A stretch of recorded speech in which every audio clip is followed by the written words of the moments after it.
Hey, happy day. How about you slow down today? Maybe reduce the noise? Listen? Igor, S.F. Walker is the name. Are you aware that you can walk your life into a natural flow?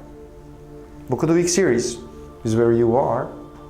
Weapons of Mass Instruction, a school teacher's journey through the dark world of compulsory schooling by John Taylor Gatto is the book.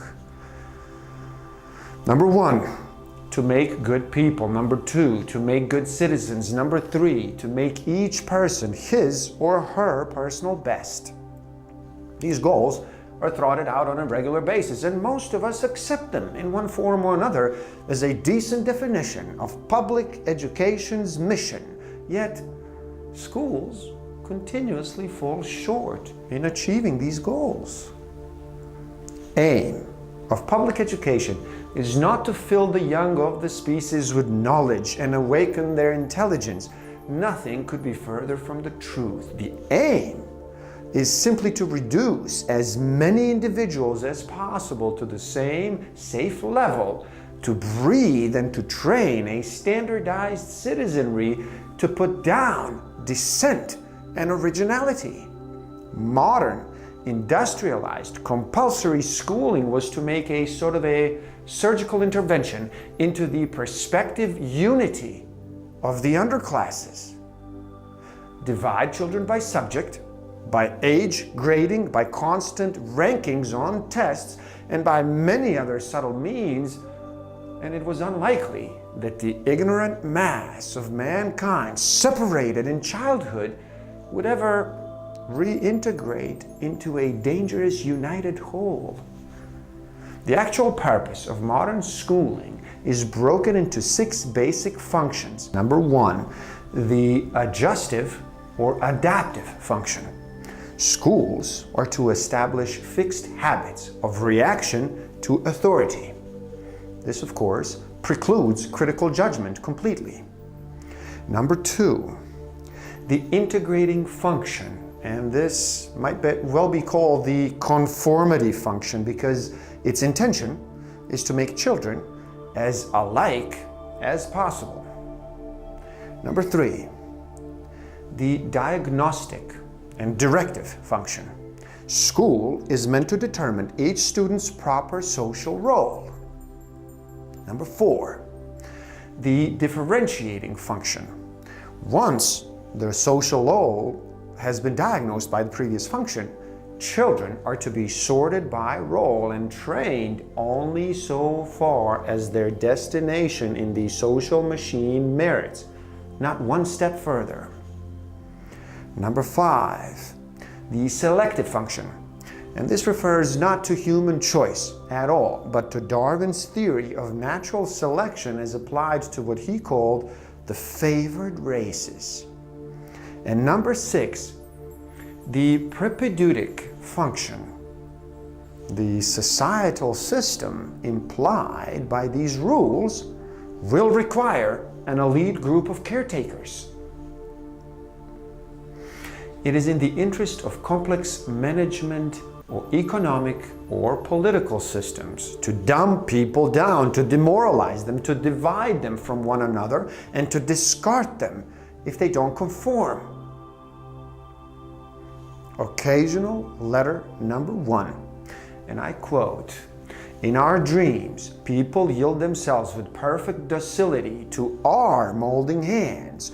The present educational conventions for and of intellectual and moral education fade from our minds, and unhampered by tradition, we work our own goodwill upon a grateful and responsive folk.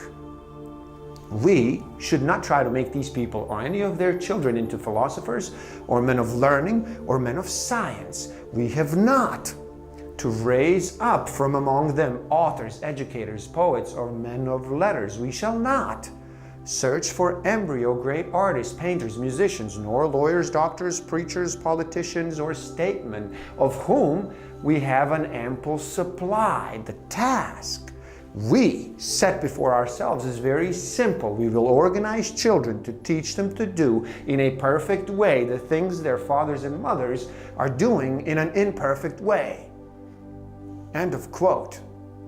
This is from the Rockefeller's General Education Board in 1906.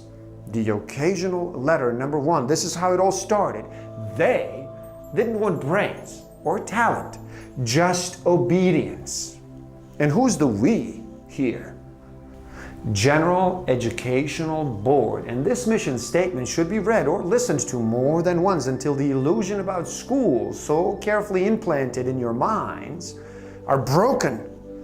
We want one class to have a liberal education. We want another class, a very much larger class of necessity, to forego the privilege of liberal education and fit themselves to perfect, specific, difficult manual tasks. There exists a different universe of open source learning, which operates through experimentation and personal feedback loops instead of authoritative advice. Open source learning accepts that everything under the sun might be a possible starting point on the road of self-mastery and a good life, garage work, poker, dancing, whatever. In open source, sequences are personally designed or personally signed off on, and everyone you encounter is a potential teacher. In open source, teaching is a function, not a profession. Anyone with something to offer can teach. The student determines who is or who is not a teacher, not the government. In open source, you don't need a license to teach any more than Socrates did. Right there, you can feel how different the basic assumption of an open source is. No student faces failure for deciding not to learn from you. In open source, students are active initiators, and it all sounds too undisciplined, I know, but life beyond schooling is exactly that. You either write your own script or you become an actor in somebody else's script. Separate schooling and education into compartments, and useful distinctions jump out at you. Schooling is a matter of habit and attitude training. It takes place from the outside in. Education is a matter of self-mastery first, the self-enlargement, even self-transcendence, as all possibilities of human spirit open themselves into zones for exploration and understanding. There are points where the two conditions inform one another. However, in schooling, somebody else's agenda is always uppermost. This mind control aspect is what makes it so unpleasant, although not to the lost souls already broken to the game of pleasing others. You can easily compensate for lack of schooling. The human record is full of stories of those who have done so in the past and those who continue to do so in the present. But without education, you will stumble through life a sitting duck for exploration and failure, no matter how much money you make. Growth and self-mastery are reserved for those vigorously self-directing. Planning, doing, creating, reflecting, freely associating, taking chances, punching the lights out of your tormentors. But this is precisely the agenda school is set up to prevent. Think of school as a conditioning laboratory, drilling naturally unique, one-of-a-kind individuals to respond as mass, to accept continual envy and limited competence as only natural parts of the human condition. The official economy we have constructed demands constantly renewed supply of leveled, spiritless, passive, anxious, friendless, familyless people who have been scrapped and replace them endlessly. They will perform at maximum efficiency until their own time comes to become scrap. People who think the difference between Coke and Pepsi or round hamburgers and squared ones are subjects worthy of argument. Number one, the ability to ask hard questions of data, whether from textbooks, authorities, or other expert sources. In other words, do we teach dialectics? Number 2, the ability to define problems independently to avoid slavish dependence on official definitions. Number 3, the ability to scan masses of irrelevant information and to quickly extract from the sludge whatever is useful. Number 4, the ability to conceptualize. Number 5, the ability to recognize information, reorganize information into new patterns which enable a different perspective than the customary one. Number 6, the possession of a mind fluent in moving amongst different modes of thought, deductive, inductive, heuristic, intuitive, and so on. Number 7, facility in collaboration with a partner or in teams. Number 8, skill in discussion of issues, problems, or techniques.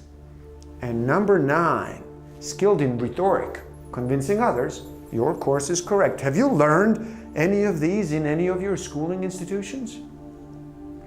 Why has schooling acquired such a bad odor? Part of the answer lies in the political nature of mass schoolings, a characteristic inherent in any bureaucracy. It's not so much kids think in these abstract terms. It is the widespread understanding among the young that school isn't about them and their interests, curiosities, and futures, but exclusively about the wishes of other people. School is built around self-interest of others. What then is the point of taking this test or that one? In primary school, when all the endless possibilities of self-development and the variety of good life should be explored, the principal element taken up in its limitations, singled out by the word don't. The most enduring legacy of the don't drill is the indifference to everything except narcotics, like violence, rudeness, cruelty, alcohol, and actual drugs, with which the negativity can be escaped. Roman Emperor Marcus Aurelius said, "Without self-knowledge, you can hardly think of yourself as human at all." And yet, we have the first National Commissioner of Education right at the start of things declaring that self-alienation is the goal of schooling. Educated people are seldom at a loss with what to do with time. Being alone is often a blessing to the educated. They like their own company. Educated people can form healthy attachments anywhere because they understand the dynamics of relationships. Educated people are aware of and accept and understand their own mortality. And in each of its seasons, they learn from each moment. They gain insight all of their ages, even to the very last minute on earth. They accept no pre-packaged marching orders without passing them through the test of critical review. They are aware of a larger human community and its values. They're knowledgeable about values in different cultures. Educated men and women enjoy power to create new things, new ideas, and new experiences. The educated discover truth for themselves through the rules of evidence, not by memorizing opinions of others.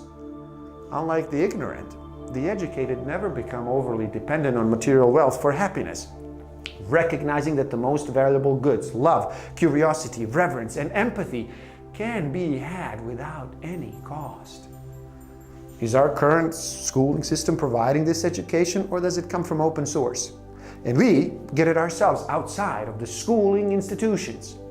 Habit is the enormous flywheel of society, the most precious conservative agent. It alone is what saves children of fortune from the envious uprisings of the poor. It alone prevents the hardest and the most repulsive jobs from being deserted. It holds the miner in his darkness. It keeps different social strata from mixing. Habit does.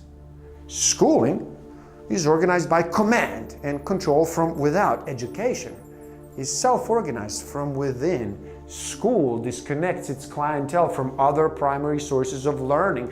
They must do this to achieve administrative efficiency. Education sets out to provide a set of bountiful connections which are random, willful, and disharmonious with one another, understanding that the learning of resourcefulness, self-sufficiency, and invention will inevitably involve surprising blends of things impossible to predict or anticipate in advance.